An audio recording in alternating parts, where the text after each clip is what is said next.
Disney is still defending. Of course, they're going to defend the movie until the end of the day. Okay, despite losing millions of dollars on Mulan. But of course, Disney won't tell anyone that, and that's probably why they're pouring so on Disney Plus, because they want to at least make something successful out of this year. They don't want to have to delay a movie for the virus.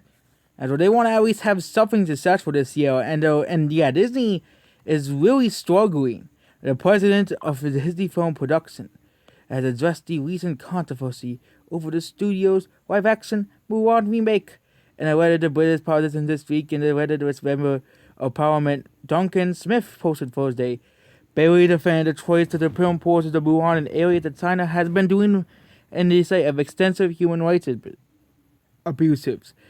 Yeah, it's not really gonna matter because it doesn't really matter what you say. The videos probably get the yellow dollar sign anyways. So when Mulan debuted on Disney Plus last night, controversy some when viewers, is that in the end credits they included special thanks to government entities in Xinjiang, a region in northwest China, where the region has been, as what's called, a cultural bad thing, and with the Chinese government there and okay, if I can say that word, bad thing, not data mine, detaining people and basically torturing people in the area. Some of the entities think Mulan's critics have been directly linked to this campaign, including the Turpin Bureau of Public Security, which sanctioned the U.S. Commerce of the Department last year and has raised new questions from lawmakers and observers of the degrees of which Disney cooperated with the Chinese government. And we all know Shang-Chi's is another movie that is basically cooperating with the Chinese government as well. But Duncan Feather Farm, politician of the British Conservative Party and co-chair of UK's Inter-Parliamentary Alliance in China, sent a letter to Bailey inquiring about the film.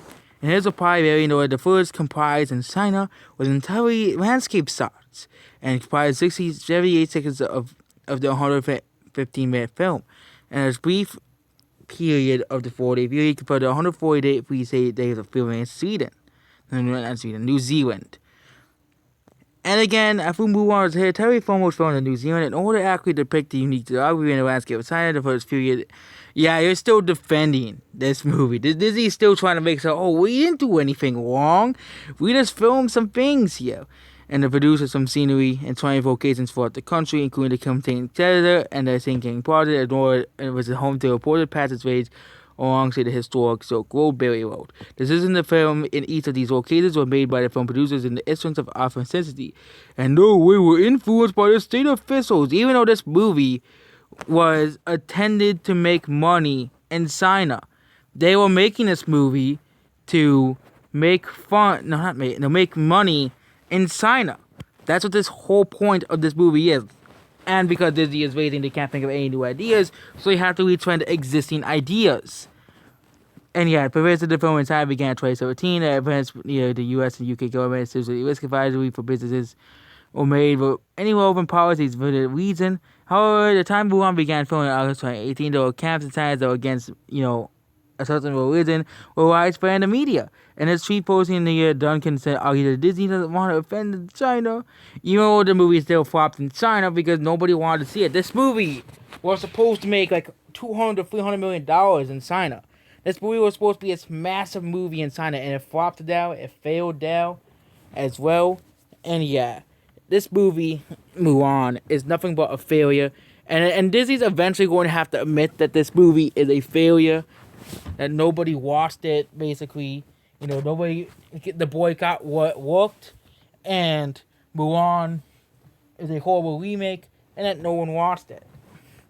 Except for the Disney fanboys, which did not save this movie at all. The Disney fanboys who will give anything a 10 out of 10 because it has Disney's logo on it. Those people. The Disney fanboys who were the only ones who watched Murders and Mysteries of Evil, and, of course, were the ones that also saved the movie from flopping. Because they're the only ones that saw the movie. So that's basically it. Goodbye.